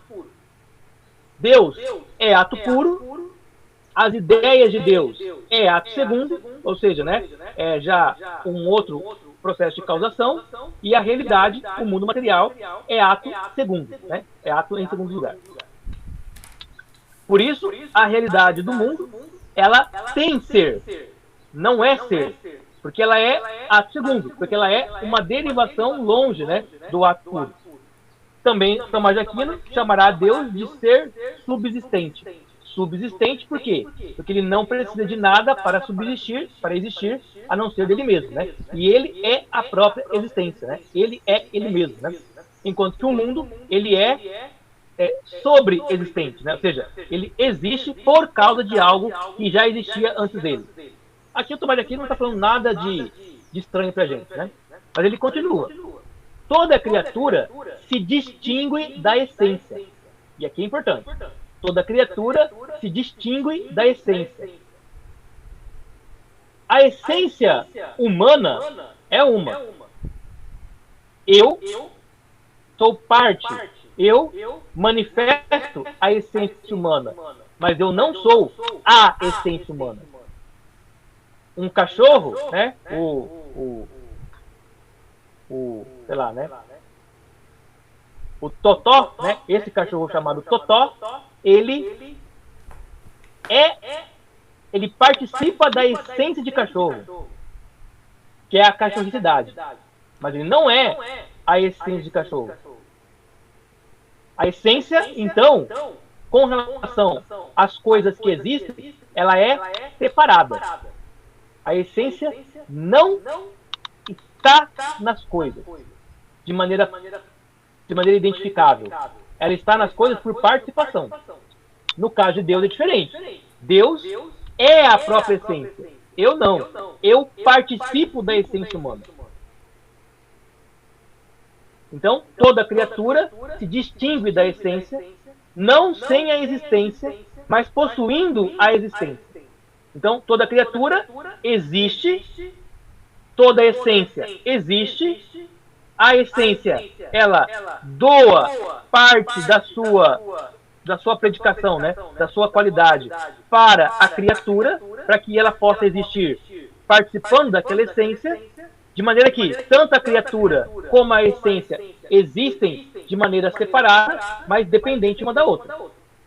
No entanto, nenhuma criatura é a sua essência. Por que não? Porque só Deus é essência e é ser ao mesmo tempo. Nós não. Nós somos entes humanos, ou seja, né, somos seres humanos com uma individualidade que é separada desse ser. Todo ente, para ser real, deve possuir essência, mas também tem que possuir o ato de ser. Eu possuo uma essência humana, mas eu possuo o ato de ser este indivíduo que sou. A essência, portanto, indica o que é. A essência indica o que é humano, que é uma coisa. Em distinção a outras coisas. Se eu sou humano, eu não sou canino, né? Se eu sou humano, eu não sou felino, né? Eu não sou outra coisa a não ser humano. É o princípio da identidade, né? Então é a essência que dá identidade para as coisas. Vai dizer Aristóteles, né? É a causa formal, né? Que dá identidade para a causa eficiente, né? Ou melhor, né? Para a causa final, né? Causa final. Em Deus, essência e ser são a mesma coisa. Nas coisas, essência significa aptidão para ser, ou seja, potência de ser. Então, eu nasci para desenvolver-me como um ser humano. Quando eu fui concebido pela minha mãe e meu pai, ainda em estágio embrionário, eu já era um ser humano? Tomara que não vai dizer. Você era em potência, não em ato. Você não tinha ainda todas as condições materiais para ser um ser humano. Mas elas todas estavam ali, prontas para se desenvolver de maneira independente da vontade da sua mãe. Portanto, a gente fala que o ser humano, né, em estado gestacional é um ser humano em potência, dono de direitos individuais, porque ele não depende da vontade da mãe para poder se atualizar em ser humano. Diferente é, por exemplo, você pega um pedaço de madeira, né, e você vai fazer uma escultura dele. Esse pedaço de madeira, eu vou fazer uma escultura de uma bola, né? Pegar um pedaço de madeira e esculpir uma bola. A bola já está lá dentro da madeira, em potência. O que eu preciso fazer é, segundo a minha vontade, desbastar a madeira para fazer sair de lá e tornar a bola agora atualizada. Neste caso, a bola, ela depende da vontade humana, né? Depende de uma vontade para se perfazer como uma existência. Enquanto que o ser humano, né, em estado embrionário, ele não depende da vontade humana. Portanto, ele tem uma certa autonomia que as coisas outras não têm. Daí a razão pela qual nós atribuímos a esse humano em estado embrionário ainda todos os direitos que tem um humano já em estado de ato, né? Nós chamamos esse humano em estado embrionário de nascituro, né? Nascituro é um conceito do direito atribuído ao direito que tem este ser, que ele é humano em potência, que ainda não se tornou humano em ato. Uma vez que eu me torno humano em ato, eu posso me tornar um senhor ou um escravo, um trabalhador ou um vagabundo, um militar ou um civil. Eu tenho as potências destas coisas em mim, que são latentes. O que falta agora é eu utilizar as minhas habilidades para lapidar essa potência ao ponto de ela se transformar em ato. Então, eu começo a estudar, eu começo a me preparar para poder ingressar na vida militar. E aí, então, aquilo que era antes em potência, transforma-se em ato. É verdade que todos os homens, né, todos os seres humanos no Brasil, podem se tornar militares. Podem. Portanto, todos os homens têm a potência deles, né? Talvez alguns já não tenham, né? Aqueles que são muito velhos, né? Eles já perderam a potência de ser, né? Mas aqueles que estão em idade apropriada, eles têm essa potência ainda. Então, o que é essa potência? É uma aptidão, né? É uma aptidão. Quando você se torna militar, você compartilha com outros militares uma identificação. Essa identificação não está na farda. A farda é uma expressão dela, mas não está na farda. Também não está no jeito de falar, né? Também não está na função que você exerce. Porque quando você não está na função, né, ou está de férias, né, ou está em qualquer outra coisa, você continua sendo militar. Portanto, o militar é uma espécie de essência. É uma espécie de essência em que é possível que nós nos habilitemos a ela ou não. Que nós temos aptidão para ser ou não. Então, isso seria uma potência de ser, né? Eu tenho a potência de ser um militar. Por quê? Porque eu tenho todas as características, todas as exigências que a essência do militar exige de mim. Da mesma forma, eu tenho a potência de me tornar um homem rico, porque eu tenho todas as características que a essência da riqueza exige de mim. Então, a essência é sempre uma espécie de potência, né? Uma potência onde todos os seres que nela se ligam, né, que dela participam, têm a possibilidade de tornar-se.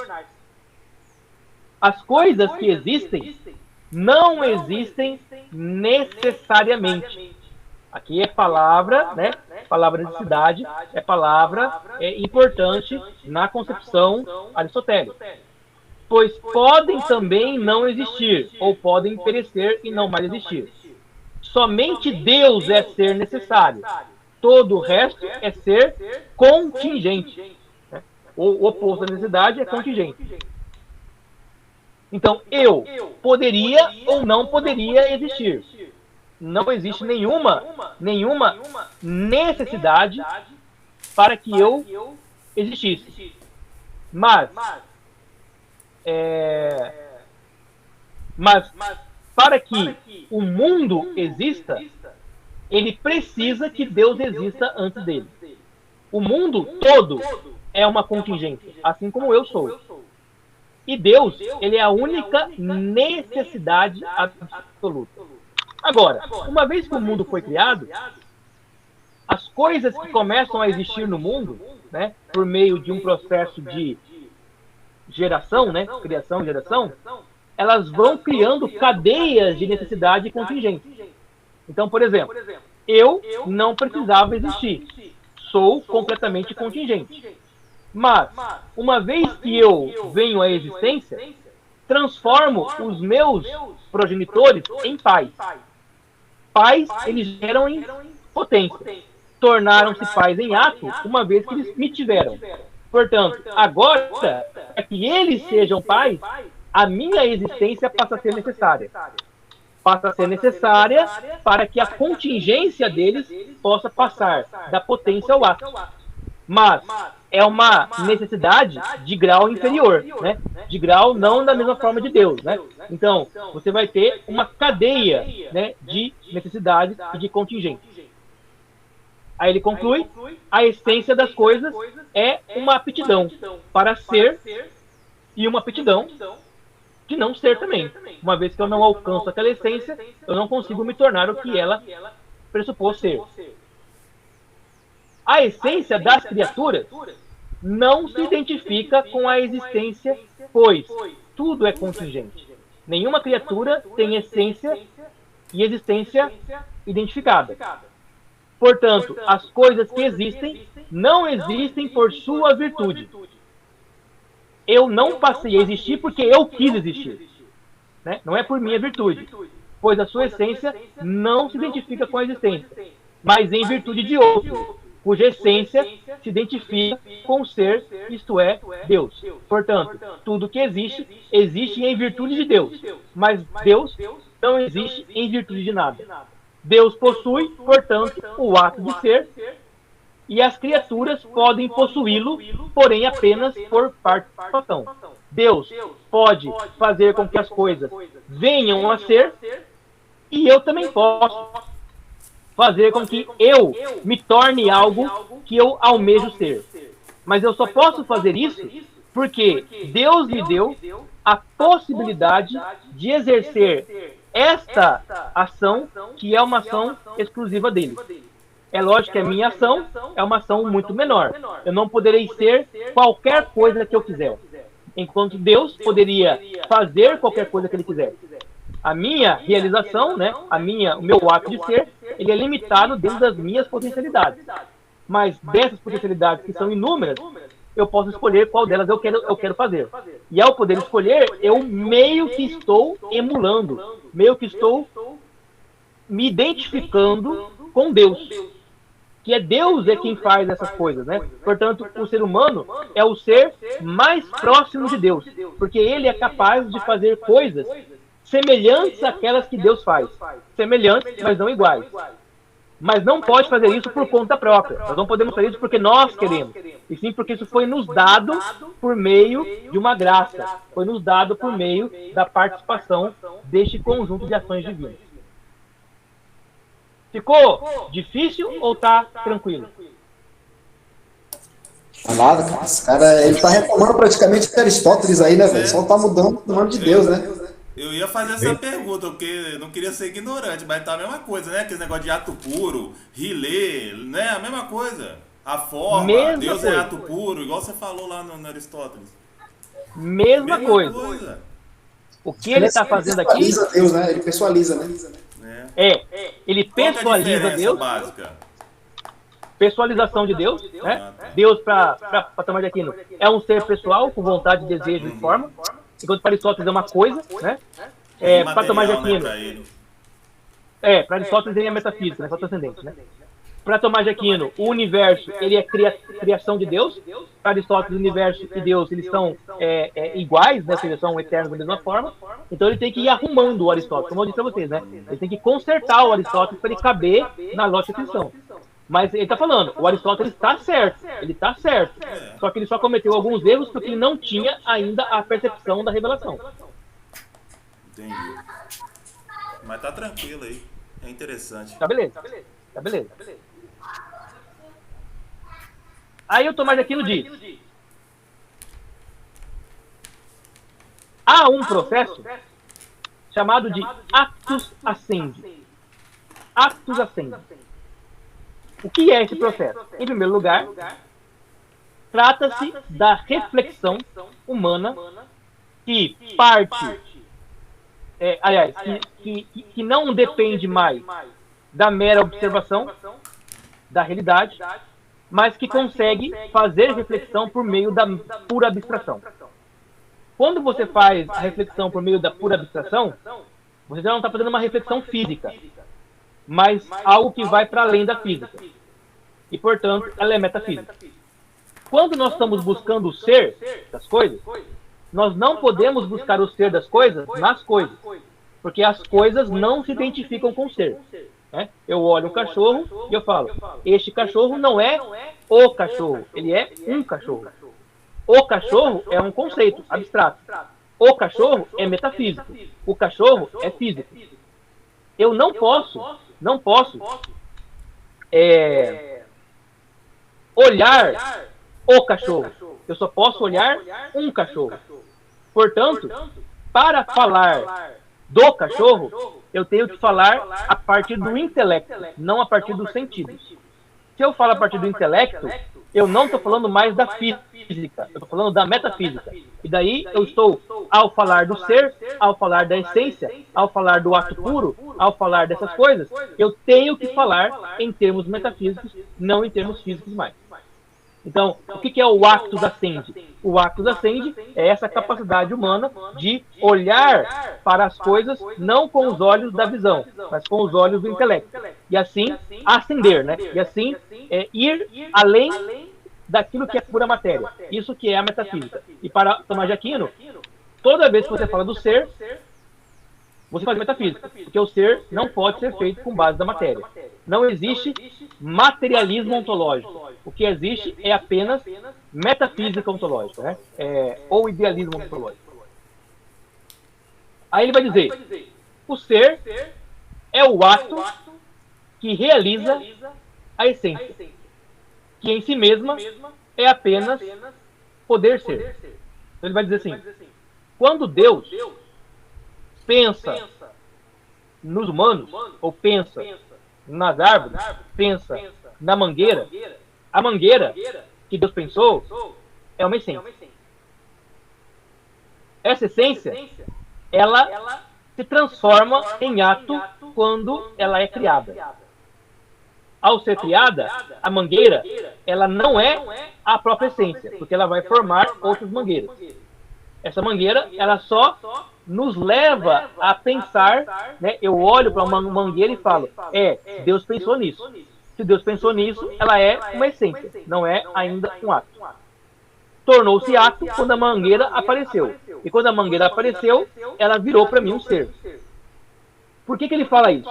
Porque se Deus pensou em alguma coisa, e aquilo que ele pensou não se tornou ato, eu não posso saber se ele existe ou não. Porque a minha mente não é capaz de prescrutar, né? Não é capaz de observar aquilo que está na mente divina. A não ser que o próprio Deus me mostre isso de uma outra forma. Então, como é que eu sei que o ser existe? Porque eu vejo coisas que existem. Mas as coisas que existem é o ser? Não. Mas aquilo que existe é uma pista, né? É um indicativo de que o ser existe. Mas aquilo que ela indica existir é a sua essência? Sim. Mas a essência é o ser? Não. Por quê? Porque a essência é algo que ainda não se realiza. A essência é algo que é potência, não é ato. Portanto, a essência é poder ser. O ato é ser. Mas o ser não está no ato, não está na coisa material. O ser está na capacidade que essa coisa tem de se tornar ato. A mangueira, ela tem um ser por quê? Porque ela se tornou mangueira. Mas o ser da mangueira não está nela. Está num outro lugar. E nesse lugar, diferente da essência. A essência é, a mangueira pode se tornar mangueira. O ato é, a mangueira se tornou mangueira. E a matéria é, a mangueira é essa aqui. Isso aqui é uma mangueira. Isso aqui é uma mangueira. O ser está aqui, está no meio, né? Entre a essência e está entre a matéria. O ser, então, é aquilo que atualiza a essência em ato, né? É aquilo que atualiza. O ser seria a intelecta, né? A intelecta, ou seja, né? É a capacidade, né? Já de pronto atendimento, né? Onde a essência onde o ato a essência vai se atualizar. Trata-se, portanto, Tomás de Aquino vai dizer, da filosofia do ser e não filosofia das essências. E aqui importante. Quem fez uma filosofia das essências foi Platão. Platão pensou nas ideias sem ter nenhum apego, sem ter nenhuma relação com a matéria. O Tomás de Aquino, ele não está falando dessas ideias. Ele está falando do ser, não das essências.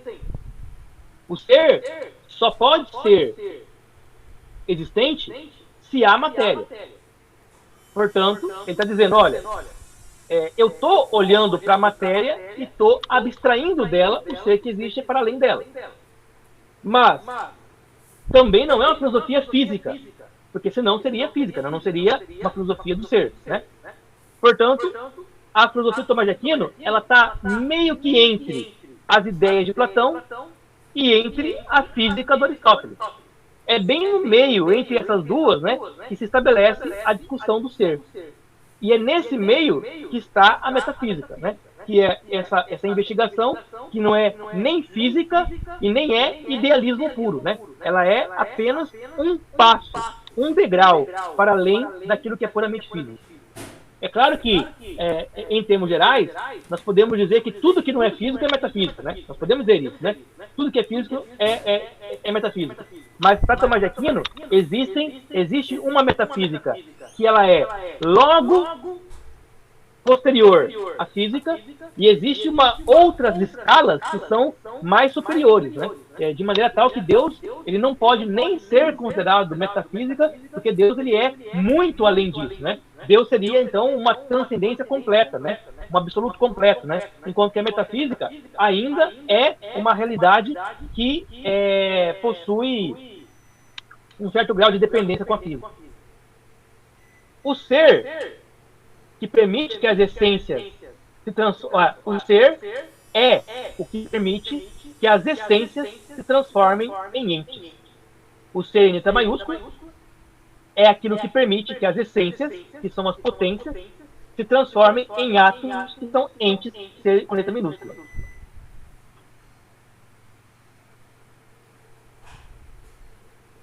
Então, a partir daqui, Tomás de Aquino faz a seguinte pergunta: o que é o ser?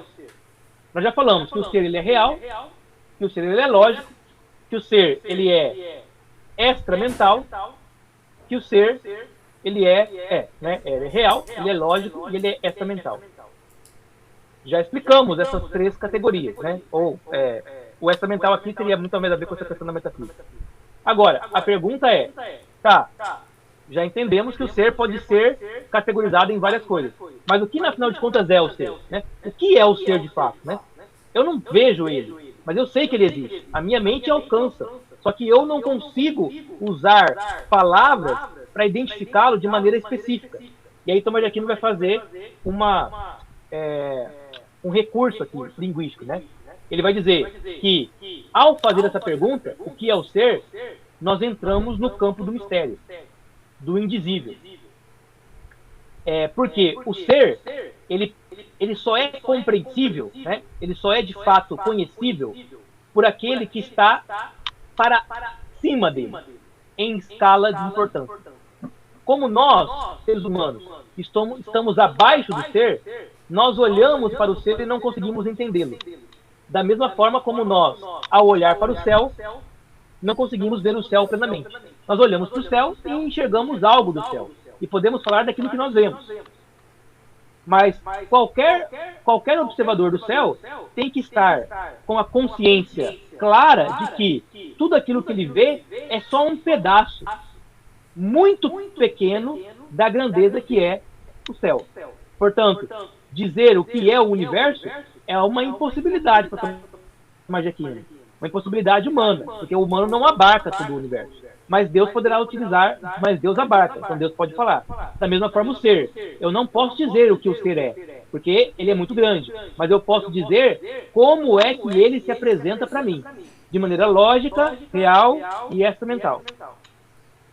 Agora, se eu sou um crente, tirar o Tomás de Aquino, se eu sou um crente, se eu sou alguém que acredita e que crê, eu posso afirmar que o ser existe e que ele é limitado, uma vez que estou falando isso a partir da crença em um Deus ilimitado. Portanto, o crente pode propor as essências, né, e pode discutir as essências, captando nelas o ato básico positivo, graças ao qual existe algo ao invés de nada. Nós olhamos, então, para a realidade e sabemos que há alguma coisa, que o ser existe. O não ser não pode existir. Por quê? Porque o não ser é algo que ele é impensável. É algo que ele é impossível. Quando eu falo para você assim, Tiago, pensa agora em nada. O Tiago não é capaz de fazer de executar essa ordem. Não, ele não é capaz. Ele pode pensar em uma tela em branco. Ele pode pensar em uma escuridão total. Mas tanto a tela em branco como a escuridão total, elas são alguma coisa. O não ser não existe porque nós não podemos pensar o não ser. E não podendo pensar o não ser, a gente conclui, olha, se eu não posso pensar o não ser, significa que o não ser é impensável. Se ele é impensável, ele é impossível. Se ele é impossível, ele é inexistente. Portanto, sempre há algo. Sempre há algo. Mesmo que eu não consiga compreender esse algo. O Aristóteles parou aqui, né? Ele pensou assim, há algo, não sei o que é. E ele chamou aquele algo de motor imóvel, chamou aquele algo de Deus, né? Mas um Deus que era só o conteúdo de algo que ele não sabia dizer. O crente vai dizer, este Deus é o Deus revelado. Este Deus é o Deus bíblico. E aí, quando ele admite os dados da revelação como dados da realidade, ele começa a preencher aquele vazio que ele não poderia compreender por causa do mistério, com algum conteúdo que continua misterioso, mas que já dá para dar a ele algum substrato de pensamento. É por causa disso aqui que Tomás de Aquino vai conseguir fazer aquelas provas da existência de Deus.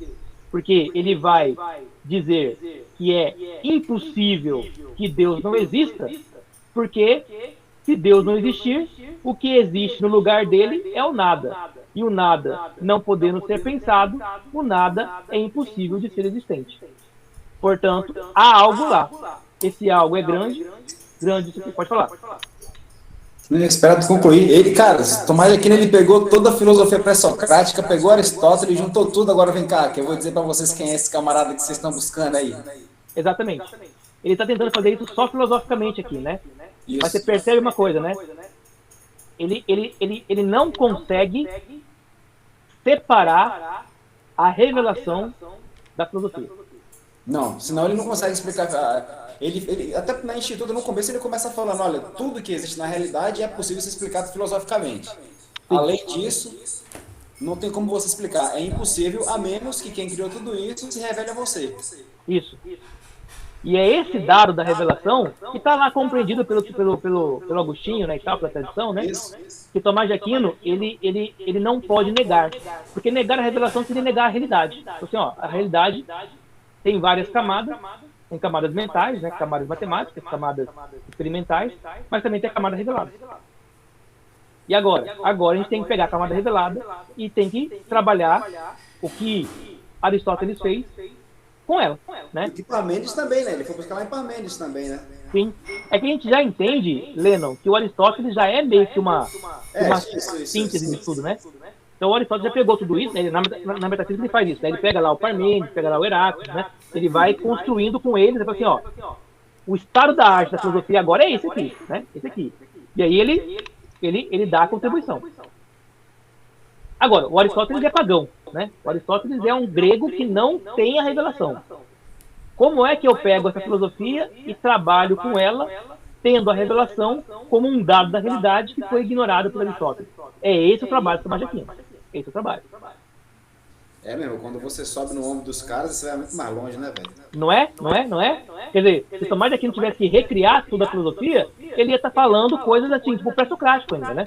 Mas ele não está fazendo isso, né? Ele está falando assim, não, olha, os caras lá, eles buscaram a verdade que o intelecto humano era capaz de conseguir. Isso aí. Agora, mas continua. Cara, é muito louco, né, velho?